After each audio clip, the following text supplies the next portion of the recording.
Imagine buying a digital image for a few dollars, nothing fancy, just some pixel art, and later selling it for thousands.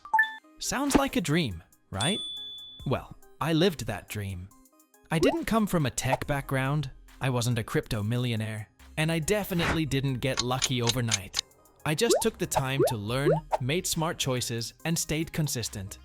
Today, I'm going to walk you through the exact 10 steps that helped me turn a small investment into a serious payday. Let's count down how one NFT made me rich and how you can do it too. 10.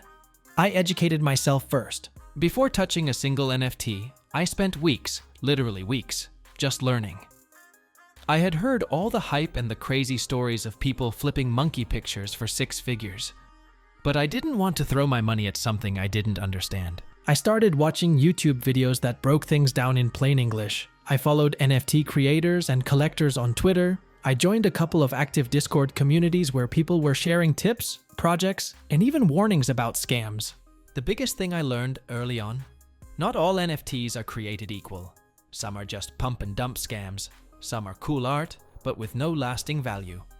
And some, if you know what to look for, are gold mines. I learned to look for rarity, utility, strong project teams, and real community engagement. That basic knowledge helped me dodge a lot of bad buys and kept me focused on the right kinds of projects. 9. I started with a small budget. Let's clear up a myth. You don't need to spend thousands to start in NFTs. I didn't. My first investment was under $300. I wasn't trying to hit a home run. I just wanted to learn by doing without risking too much. Instead of going after those massive blue-chip NFTs like Bored Ape or CryptoPunks, I looked for smaller, newer projects. These are often way cheaper but can explode in value if they gain traction. I searched on OpenSea for hidden gems, and I watched Twitter threads for new projects with early hype. I also set alerts for upcoming mints with low starting prices. My goal was simple: start small, take smart risks, and learn from every move. That approach gave me room to make mistakes without losing big, and it paid off in a big way later. 8. I focused on community-backed projects.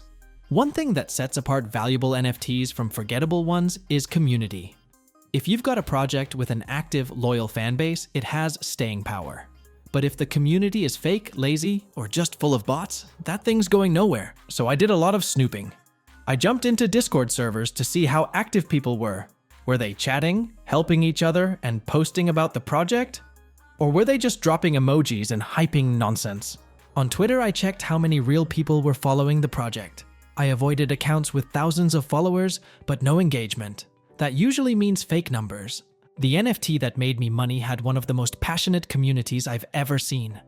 They were constantly sharing ideas, making memes, and genuinely excited.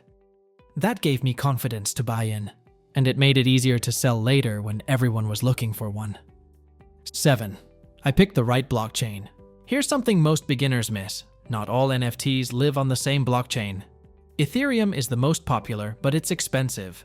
Every time you do something, mint, buy, sell, you're hit with gas fees that can be $20, $50, or even $100 plus. That's why I started exploring other chains like Solana and Polygon. Solana especially had a lot of cool projects with way lower transaction fees and fast speeds. Plus, I noticed more creators were moving there to escape Ethereum's high costs. I picked the blockchain that matched my budget and strategy.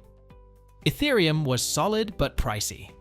Solana gave me more flexibility to experiment, and that choice helped me stretch my dollars further and take more calculated risks. 6. I followed NFT influencers and whales. I quickly learned that the smartest way to spot good projects was by watching the people who consistently made good calls. In the NFT world, these people are called whales, big-time collectors who invest early in high-potential projects. Using tools like Nansen and Dapradar, I tracked wallet addresses of some top collectors. I could literally see which projects they were buying into and how long they were holding them. If multiple whales were picking up the same NFT, I paid attention. I also followed NFT influencers who didn't just hype up every project. I looked for creators who posted detailed breakdowns, explained why they believed in a certain NFT, and weren't afraid to call out scams. Their knowledge became a shortcut for my own research. I still made my own decisions, but I used their moves as a starting point. It was like having an insider edge without needing to be in the inner circle. 5. I got in early on a mint. The NFT that changed everything for me, I bought it during the mint. That means I got it directly from the creators at the launch price, before it ever hit the secondary market. Minting is where the biggest profits are made, because you're buying at the lowest possible price. But not every mint is worth it. 4. I paid attention to utility. I didn't just buy cool-looking art. I went after NFTs that actually did something. The one I bought gave holders access to an early-stage online game that was starting to blow up. It wasn't just a collectible, it was a key to a whole experience. That kind of utility drives long-term demand. People weren't buying just to flip.